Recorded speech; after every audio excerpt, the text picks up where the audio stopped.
கொட்டகை பரண்மேல் ஆடு கொட்டகை அமைச்சிருக்காங்க. பார்த்தா சுற்றிலும் கம்பி வேலி வச்சுருக்காங்க. 3 சைடில் கம்பி வேலி, ஓப்பன் ஸ்பேஸ் விட்டு 3 பக்கமும் ஓப்பன் ஸ்பேஸ் விட்டு கம்பி வேலி வச்சுருக்காங்க. நடுமத்தியில் வந்து மேலே ரைஸ் பிளாட்ஃபார்ம் போட்டிருக்காங்க. அதுக்கு மேலே வந்து ஜிங்க் ஷீட்டு போட்டிருக்காங்க. தூண் வந்து சிமெண்ட் பிளாக் போட்டிருக்காங்க. கீழே சென்ட்ரல் சிமெண்ட் பிளாக்கு, இந்த சின்ன தூண் சிமெண்ட் பிளாக்கு, சுற்றிலையுமே இரும்பு பைப் கொடுத்து நெட்டு போட்டிருக்காங்க. கீழேயும் நெட் அயன் நெட் கொடுத்துருக்காங்க.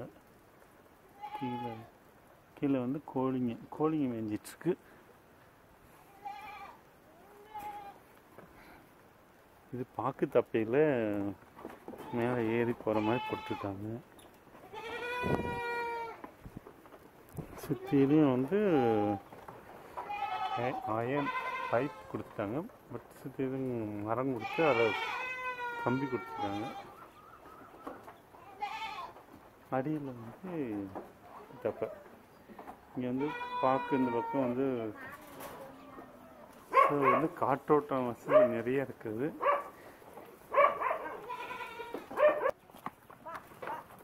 போயருங்களா இந்த வெள்ளையாக இருக்கிறது தலைச்சேரி ஆடு. இது ஸ்லோகி தான் இருக்கு.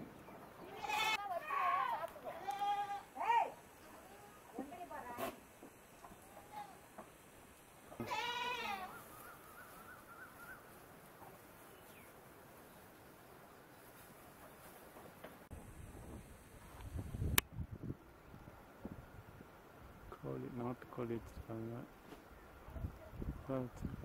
வணக்கம். வணக்கம் சார். உங்கள் பேர்? என் பேர் பாலமுருகன். அப்பா பேர்? டிஎஸ் கந்தசாமி. எந்த ஊர் இது? இது விளாரிபாளையம். விளாரிபாளையம். ஆட்டு பண்ணை போட்டிருக்கு. ஆமாம் சார். பரண்மேல் ஆடு. ஆமாம். எத்தனை வருஷமா ஆடு வச்சுருக்கீங்க? ஒரு 3 வருஷமா வச்சுருக்கேன் சார். 3 வருஷமா. இப்போ எவ்வளோ ஆடு வச்சுருக்கீங்க? இப்போ வந்து 85 ஆடு இருக்குது சார். ஆடு குட்டியெல்லாம் சேர்த்து? குட்டி ஆடு எல்லாம் சேர்த்து. இப்போ நீங்கள் ஆரம்பத்துலேருந்தே வச்சுருக்கீங்க? ஆரம்பத்தில் ஒரு 5 ஆடு தான் சார் வாங்கினேன். என்ன ஆடு? போயர், சுரோகி, தலைசேரின்னு 3 ரகமாக வாங்கினேன் சார். சரி. அதை வந்து அப்படியே அதை வச்சு வளர்ச்சி எடுத்து இப்போ 85 ஆடு. இப்போ நீங்கள் என்னென்ன இனம் வச்சுருக்கீங்க? இப்போ தலைசேரி, போயர், சுரோகின்னு இருக்குது சார். 3 வச்சுருக்கீங்க? 3 இருக்குது சார். இந்த 3ல் எது நல்லா இருக்கு? சுரோகியும் போயரும் பெஸ்ட்டு சார். தலைசேரி வந்து வெயிட் வரல, குட்டி நல்லா இருக்கு. ஓ, வெயிட் வர மாட்டேங்குது சார். சுரோகி போயருங்கிறது வெயிட் அதிகமாக வருது. எத்தனை இப்போ 6 மாதத்தில் போயர் எவ்வளோ வெயிட் வரும்? சுரோகி 6 மாதத்தில் போயர் வந்து 30 கிலோ வந்துடும் சார். சரி. சுரோகி 30-32 கிலோ வரும் சார். ஆனால் தலைசேரி 20 கிலோ தான் சார் வரும்.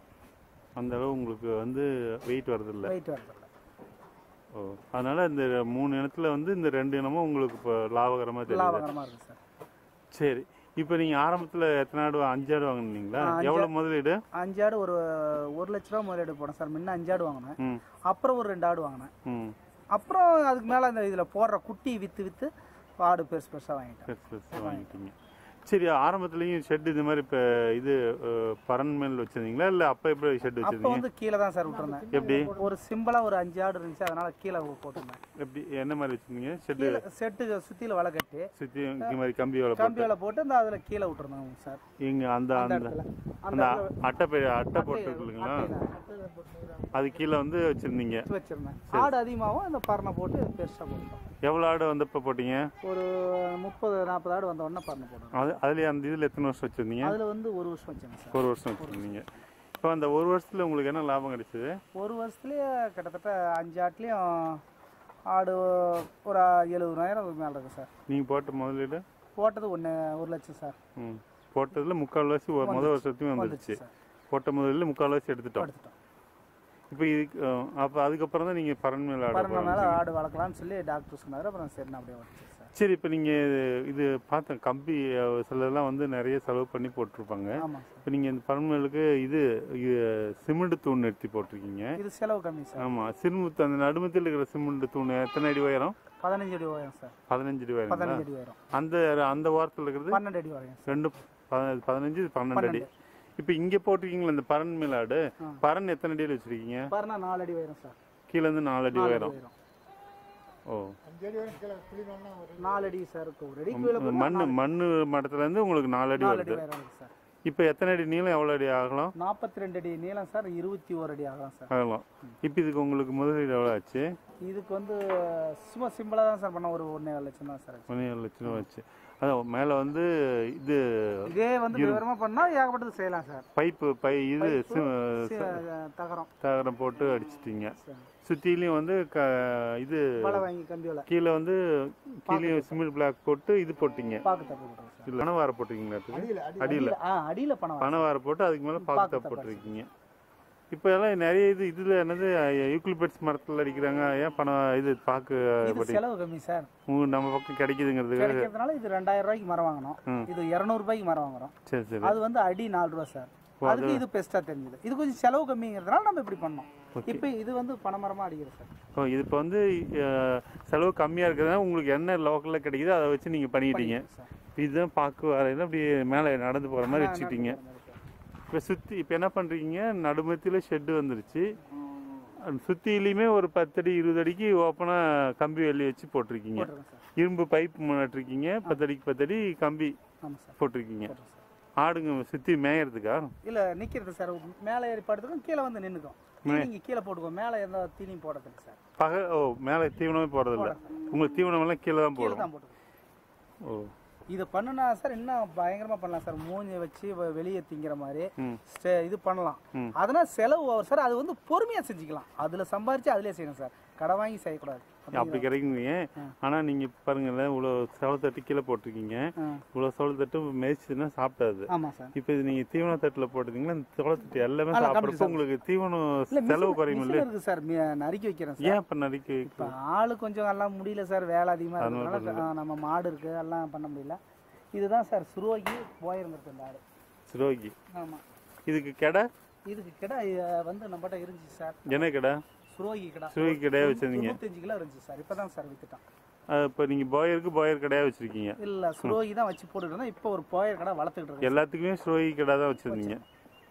இதுக்கு போயருக்கு, பெட்டைக்கு, சுரோகி பெட்டைக்கு எல்லாத்துக்குமே. இது வந்து தலைசேரி ஆடு சார். வெள்ளை. இந்த வெள்ளை இது ஒரிஜினல். இது வந்து கேரளாவில் வாங்கினோம் சார். சரி. 15,000 அந்த ஆடு. ஓகே, அப்படியே மேலே பாருங்க. ஷெட்டை பற்றி கீழே இப்போ 4 அடி உயரம் இருக்கு. சுற்றிலும் கம்பி வேலை வச்சுட்டீங்க போகிறதுக்கு இல்லாமல்.